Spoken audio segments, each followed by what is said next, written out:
Hey everyone, welcome to Reverse Homesteading. It is the evening and I got home late, about 6:30 at night. It was about half an hour after sunset and it was raining. So I thought I'd show you what I was going to do next with my garden. I got a bit of inspiration from visiting a family member, or more than one. It's kind of what I'm already doing in the garden. So I want to give as much bee help as I can. Lots of other pollinators and other creatures love flowers as well, so we'll be helping our butterflies and unfortunately our moth population, but I guess they pollinate as well. So this is what I'm going to plant next, and I'll just give you a quick rundown. Oh, I was going to get the other sweet pea. Some sweet peas are bred for colour and some for fragrance. I've got to get my fragrance ones out, even though these are really pretty. I'll plant those as well, but I'll start at the top. I've got butterfly peas.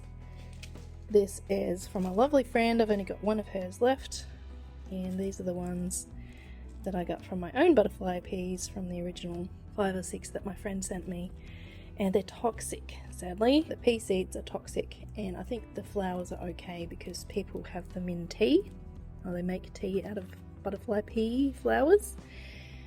Unfortunately, a medication I have, I can't drink the tea. Amazing blue colour though.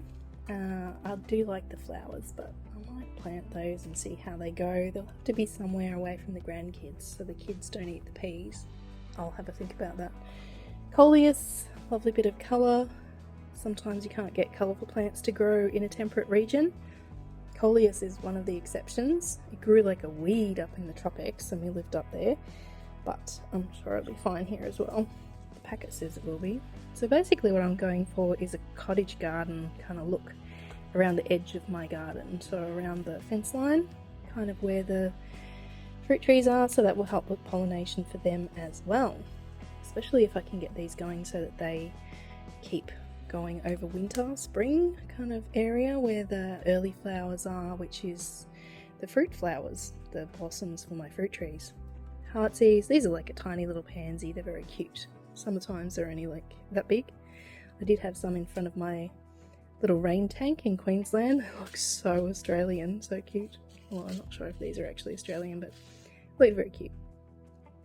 Haven't been able to get these up in Queensland. They're out of date now, but I'm hoping they will be okay. Poached eggplant. A couple of different kinds of marigolds. I have a lot of marigold seeds because they're so prolific and so easy to harvest. But we've got French bonita and crackerjack. Crackerjack, alright.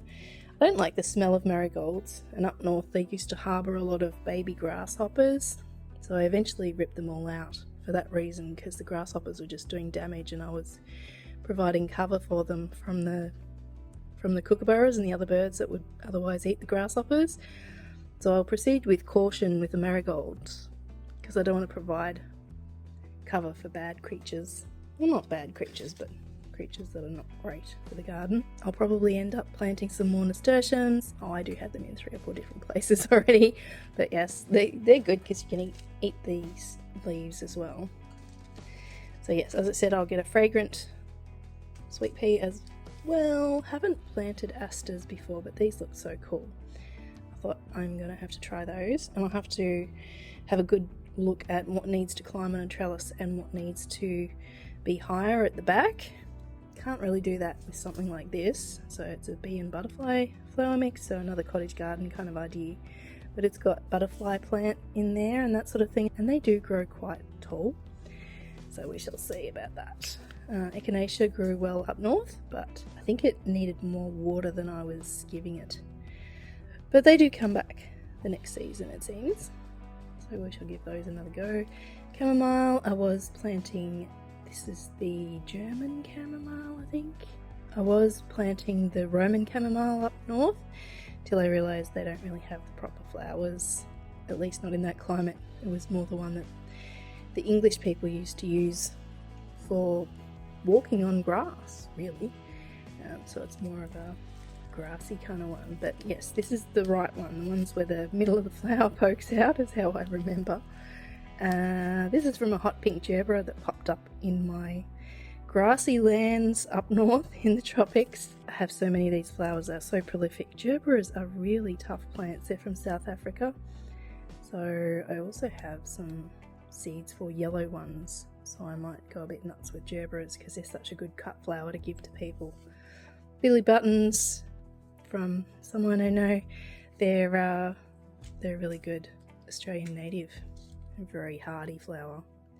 So that's a quick rundown, and I have so many more flower seeds, not least of which are my snapdragon flower seeds.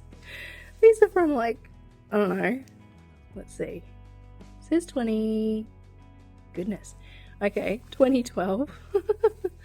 And I think there are other seed potty bits in there. It's not just seeds, but I had a mass planting of snapdragons, sort of only about 3 by 4 meters, but I ended up with so many seeds.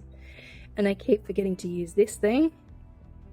This brings out small seeds just bit by bit. So you can see there's a small opening there, and if you turn this, oh, that's a terrible noise, it'll show you how big the biggest seed is that can come out of there.